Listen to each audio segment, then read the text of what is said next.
This is an example of differentiating process. This is a test protocol that was posted before each test for each student to be able to use during the test. There were specific questions on the test that they had to follow this protocol to get the answer right. They had the option to use this protocol for every question or just the questions that were marked. This is an example of differentiating the content.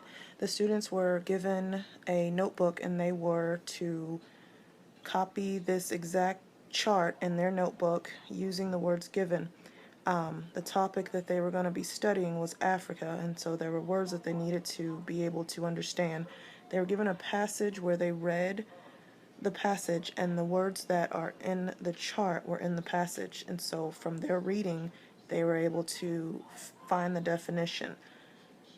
And then once they figured out the definition, they had to put the definition in the form of a picture to help them to better understand the word. This is an example of differentiating content.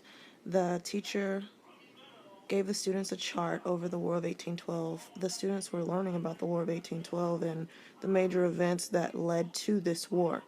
The teacher read a passage that explained all the events that led to the War of 1812, and she also showed a PowerPoint with these specific events. There were several events that led to the War of 1812, but there were specific ones that she wanted the students to know, and so she depicted those events by the bursts that are on the numbers, and they coordinated with the burst in the PowerPoint. So when the students saw the burst, they knew which event that they were going to draw on their chart to help them to understand the major events that led to the War of 1812.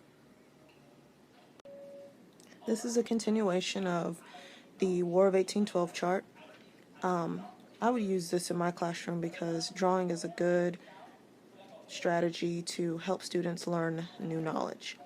As far as vocabulary, if the student is able to draw a picture to explain the word, then that helps them to understand that word even better.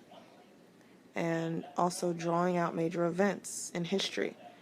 When you're able to draw it, this is just another way for you to obtain the knowledge, obtain the information. Putting it in your own words, making it make sense to you, helps students to learn new knowledge.